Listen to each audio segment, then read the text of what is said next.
মেসির ইতিহাস গড়া হ্যাটট্রিক, আর্জেন্টিনার ৩-০ গোলে বিশ্বকাপ শুরু। বিশ্বকাপে নিজের শেষ অধ্যায়কে আরও একবার স্মরণীয় করে তোলেন লিওনেল মেসি। ৩৮ বছর বয়সেও যে তিনি ফুটবলের রাজা তা আবারও প্রমাণ করলেন আর্জেন্টাইন জাদুঘর। বিশ্বকাপ ২০২৬-এর প্রথম ম্যাচে আলজেরিয়ার বিপক্ষে মাঠে নামেন আর্জেন্টিনা। শুরু থেকে ম্যাচের নিয়ন্ত্রণ নেয় বর্তমান বিশ্ব চ্যাম্পিয়নরা। প্রথমার্ধের ২৫ মিনিটে আসে সেই কাঙ্ক্ষিত মুহূর্ত।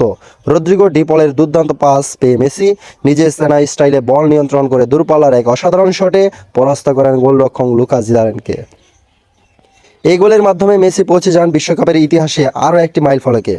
দ্বিতীয় অর্ধে আরও ভয়ঙ্কর ওঠে আর্জেন্টিনা। অ্যালেক্সিস ম্যাকঅ্যালিস্টারের শট থেকে রিবাউন্ড পেয়ে নিজের দ্বিতীয় গোল করেন মেসি। আর ম্যাচের শেষ দিকে আসে ইতিহাসের মুহূর্ত।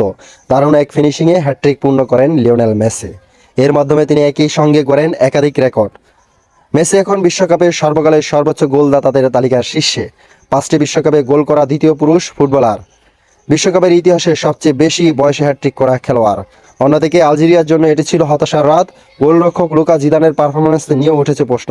শেষ পর্যন্ত মেসির জাদুতে আর্জেন্টিনা জয় ৩-০ গোলে। বিশ্বকাপের শুরুতেই বার্তা দিয়ে দিল আর্জেন্টিনা, তারা শুধু শিরোপা রক্ষা করতে আসেনি, ইতিহাস লিখতেও এসেছে। আপনার কি মনে হয় ৩৮ বছর বয়সেও কি মেসি বিশ্বকাপের সেরা খেলোয়াড় হতে পারবেন? কমেন্টে জানান। আর সাবস্ক্রাইব করুন ফুটবল ক্লাসরুম বিডি এবং এই ধরনের খবরাখবর পেতে বেল আইকন ক্লিক করে রাখুন। ধন্যবাদ।